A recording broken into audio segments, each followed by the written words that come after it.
நேயர்களே, இன்றைக்கு நம்ம பார்க்கிறது திமுகவுடைய மிக முக்கியமான பிரபலம் யார் என்றால் சபரீசன். யார் அந்த சபரீசன்? உங்களுக்கு எல்லோருக்கும் தெரியும். திரு ஸ்டாலினுடைய மகள் செந்தாமரையை திருமணம் செய்த சபரீசன்.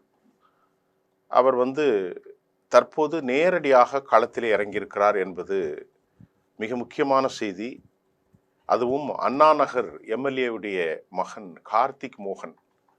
அவர் திமுக தரப்பில் அண்ணாநகர் உடைய எம்எல்ஏவுடைய மகன்தான் கார்த்திக் மோகன் தற்போது களமிறங்க இருக்கிறார். எங்கே? வில்லிவாக்கத்தில். நேற்று திமுக வேட்பாளர்கள் வெளியிட்ட இருந்த நிலையிலே இது எதிர்பார்க்கப்பட்டது, அது உறுதி செய்யப்பட்டது. அனைத்து தொகுதிகளிலும் சவாலான வேட்பாளர்களை நிறுத்துவதற்கு திராவிட முன்னேற்ற கழகம் முடிவு செய்திருக்கிறது. ஆகவே இந்த அண்ணாநகர் கார்த்திக் யார் என்ற கேள்வியை நாம் பார்க்க வேண்டியது இருக்கிறது. ஏனென்று சொன்னால் அண்ணாநகர் கார்த்திக் மிக முக்கியமாக இந்த ஜி ஸ்கொயர் கட்டுமான நிறுவனம் கடந்த ஆண்டு ஒரு மிகப்பெரிய வருமானத்திற்கு அதிகமாக சொத்து சேர்த்த வரி ஏய்ப்பு செய்துள்ளதாக புகார்கள் எழுந்துள்ள நிலையில திங்கட்கிழமை கடந்த ஆண்டு ஏப்ரல் 24 அதிகாலை சென்னையில் மட்டுமில்ல, கர்நாடகா உள்ளிட்ட தெலுங்கானா உள்ளிட்ட 50க்கு மேற்பட்ட இடங்களில் வருமான வரித்துறை ஒரு பெரிய சோதனை நடத்தினாங்க. இந்த நிலையில் சென்னையில் இருக்கக்கூடிய அண்ணாநகர் திமுக சட்டப்பேரவை உறுப்பினர் மோகன், அவரது மகன் கார்த்திக் மோகன் வீட்டிலும் வருமான வரித்துறை சோதனை நடத்தினார்கள். இந்த சோதனையானது 2வது நாளாக அன்றைக்கு தொடர்ந்தது. மோகனுடைய மகன்தான் ஜி ஸ்கொயர் நிறுவனத்தில் நிர்வாகியாக இருக்கும். இன்றைக்கு ஆதவ் அர்ஜுனாவை எதிர்த்து வில்லிவாக்கத்தில் இருக்கக்கூடிய கார்த்திக் மோகன். அப்ப இவர் மிஸ்டர் சபரீசனுக்கு ரொம்ப நெருக்கமானவர். சபரீசன் யார்? அவர் ஸ்டாலினுடைய மனசாட்சி, ஸ்டாலினுடைய ரொம்ப ஒரு பார்ட்னர். எல்லா நிலையங்களிலும் கட்சியை வலுப்படுத்துவதில், கட்சிக்கான செயல் திட்டங்களை வடிவமைப்பதில் அவர் ரொம்ப முக்கியமான விவகாரங்கள். இந்த நிலையில்தான் அறிவாலயத்தில் கருணாநிதி போட்டியிட்ட சென்னையின் அண்ணாநகர் தொகுதியை சபரீசன் ஒப்புதலோடு மாவட்ட செயலாளர் சிட்டரசும் சிட்டிங் எம்எல்ஏ மோகனின் மகன், நான் இப்ப சொல்றோம்ல கார்த்திக் மோகனும் ரொம்ப முட்டி மோதுவதால் போட்டி வேறு ஒரு நிலையை அடைந்தது.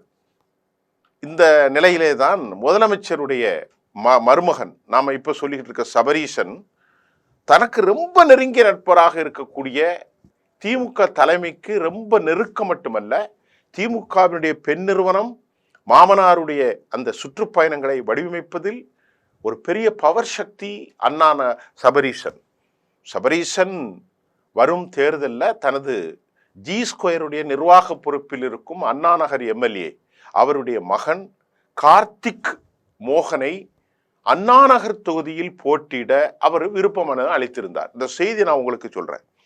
ஆனால் துணை முதல்வரான உதயநிதிக்கு நெருக்கமான சென்னை மாவட்ட செயலாளர் சிட்டரசு தனக்கும் அண்ணாநகர் வேணும் அப்படின்னு உதயநிதியிட்ட வலியுறுத்தினார். இதனால அண்ணாநகர் தொகுதியை குறிவைத்திருக்கக்கூடிய கார்த்திக் மோகனுக்கு வில்லிவாக்கம் தொகுதியை ஒதுக்கியது திமுக தலைமை.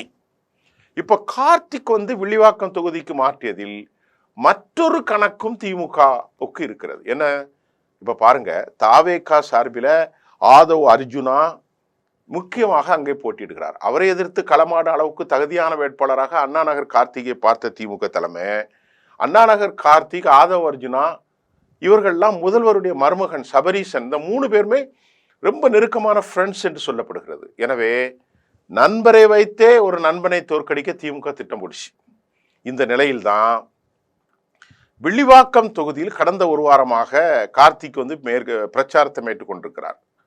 நேற்று மாலை வில்லிவாக்கம் தொகுதியின் திமுக பொறுப்பாளர்களுடைய கூட்டம் நடக்குதுங்க. அந்த கூட்டத்தில் எப்படியெல்லாம் பிரச்சார வியூகம் அமைப்பது, தேர்தல் நேரத்தில் மேற்கொள்ள வேண்டிய பணிகள் என்ன, இந்த ஆலோசனைகள்லாம் விவாதிக்கப்பட்டு கொண்டிருந்த நேரத்தில் திடீரென சபரீசன் உள்ளே வந்துட்டார். சபரீசன் எப்பவுமே நேரடி அரசியலில் வர்றதில்லை, ஆனால் நேற்று வந்துட்டார். திமுகவிற்காக பெண் என்கின்ற ஒரு ஸ்ட்ராட்டஜிக்கல் வியூக வகுப்பு நிறுவனத்தை சபரீசன் நடத்தி வருவது எல்லோருக்கும் தெரியும். கடந்த 10 ஆண்டுகளாகவே திமுகவிற்காக வேலைகளையும் பின்னிருந்து இயக்கக்கூடிய ஆற்றல் படைத்த ஒரு பவர் செக்டராக சபரீசன் இருக்கிறார். ஆனால் இதுவரை நேரடியாக அவர் எந்த அரசியல் களத்திலும் கூட்டங்களிலும் பங்கேற்பதில்லை. இந்த நிலையில்தான் தன் நண்பர் ஜி ஸ்கொயருடைய நிர்வாகத்தில் பங்கு பெற்றிருக்கக்கூடிய திரு கார்த்திக் மோகன் வெற்றிக்காக முதல் முறையாக நேரடியாக சபரீசன் என்ட்ரி கொடுத்திருக்கிறார். திமுக நிர்வாகிகள் கூட்டத்தில் முதல்வரின் மகளும், அதாவது தனது மனைவியுமான, அதாவது சபரீசனுடைய ஒய்ஃபுங்க, ஸ்டாலினுடைய மக செந்தாமரையும் வந்துட்டாங்க. சபரீசனோடு அமைச்சர் சேகர் பாபு வந்தாரு, அவரோட மேயர் பிரியாவும் வந்தாங்க. உடனே சபரீசன் வில்லிவாக்கம் தொகுதி என்ன பேசுறாருன்னு நமக்கு கிடைத்த தகவலை பார்ப்போம். எங்க வில்லிவாக்கம் தொகுதி நமக்கு சாதகமான தொகுதிங்க. இங்கு வேட்பாளராக நிற்கக்கூடிய கார்த்திக் வந்து எனது நண்பர். இந்த தொகுதியில் நான் இருப்பது கார்த்திக்னு இருப்பதும் ஒண்ணுதான் அப்படின்னு சொல்லிட்டாராம். நீங்க எனக்கு எப்படி வேலை செய்வீர்களோ அப்படித்தான் கார்த்திக்குக்கும் நீங்க வேலை பார்க்க வேண்டும் என்று நிர்வாகிகளிடம் கடுமையாகவும் அன்பாகவும் அவர் அறிவுறுத்திட்டார். அதுக்கு பிறகு சேகர் பாபுவோடு தொகுதி நிலவரம் குறித்து ஆலோசித்தார். பின்னர் செய்தியாளர்களிடம் சபரீசன் கேள்வி கேட்டாங்க. என்ன கேள்வினா, தாவேக தலைவர் விஜய் 2 தொகுதியில் போட்டியிடுவது அவரது தன்னம்பிக்கையின்மை காட்டுவதாக சபரீசன் சொன்னார். திமுக மீண்டும் ஆட்சியை கண்டிப்பாக பிடிக்க வேண்டும். திமுக வந்து ஸ்ட்ராட்டஜிக்கலா ரொம்ப தெளிவாக நம்ம வந்து கால் எடுத்து வைக்கிறோம், தெளிவான பார்வை இருக்கிறது என்றும் புன்னகையோடு அவர் சொல்கிறார். திமுக சார்பாக டெல்லி அரசியலுக்கு காலடி எடுத்து வைக்க போகிறார் அப்படிங்கிற பேச்சு ஏற்கனவே இருக்கு.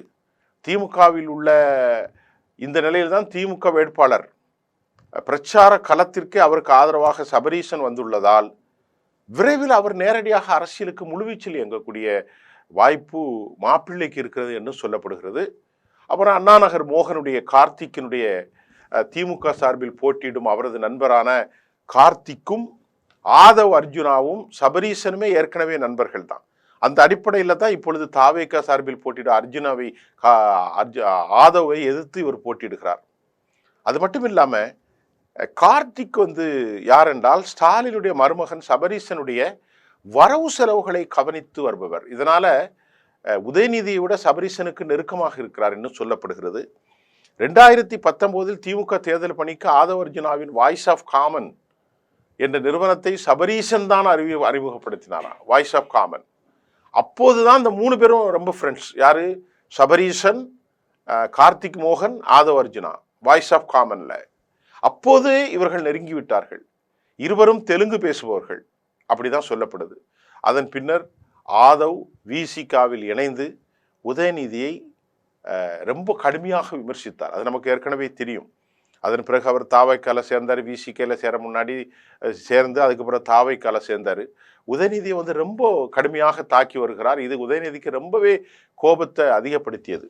இந்த நிலையை தான் அண்ணாநகர் வந்து தன் மகன் கார்த்திக்கை நிறுத்துவதற்கு அவங்க அப்பா முதலமைச்சரிடத்துல கேட்டிருந்தார் 1 வருஷத்துக்கு முன்னாடி. ஆனால் வேட்பாளர் பட்டியல் இறுதி செய்யும் நிலையில உதயநிதி தனது ஆதரவாளர் சிற்றரசுக்கு அந்த தொகுதி வேணும் அப்படின்னு அவர் அழுத்தம் கொடுத்ததாகவும், ஆதவ் மீதான கோபத்தில் கார்த்திக்கை வில்லிவாக்கத்தில் பழிவாங்க வேண்டாம் என்று கூறியும் உதயநிதி கேட்கவில்லை. ஆகவேதான் கார்த்திக் நேரில் சென்று உதயநிதிட்ட பேசினார். நான் அந்த தொகுதியில் நிற்கிறேன், இல்லைல்ல நீ வந்து அந்த தொகுதிக்கு போயிரு, ஏன் அங்கே தொகுதிக்கு போகிறதுக்கு யோசிக்கிறா, உன்னால உன் நண்பன் ஆதவ் அர்ஜுனாவை எதிர்ப்புக்கிறதுக்கு உனக்கு என்ன தயக்கமா என்ற கேள்வியை கேலியோடு செய்ததாக சொல்லப்படுகிறது. இதனால் ரொம்ப மனச்சோர்த்தப்பட்டாராம் கார்த்திக் மோகன். எப்படியும் வில்லிவாக்கத்தில் நின்று தனது நண்பன் ஆதவை தோற்கடித்து வெட்டி காட்டுகிறேன் என்ற முடிவோடு சபரீசனுடைய ஆசீர்வாதத்தோடும் சபரீசனும் செந்தாமரையும் களத்தில் இறங்கி பேசுகிற அளவுக்கே இன்னைக்கு நிலைமை மாறி இருக்கிறது. இதுவரைக்கும் சபரீசன் வெளியே வரவில்லை.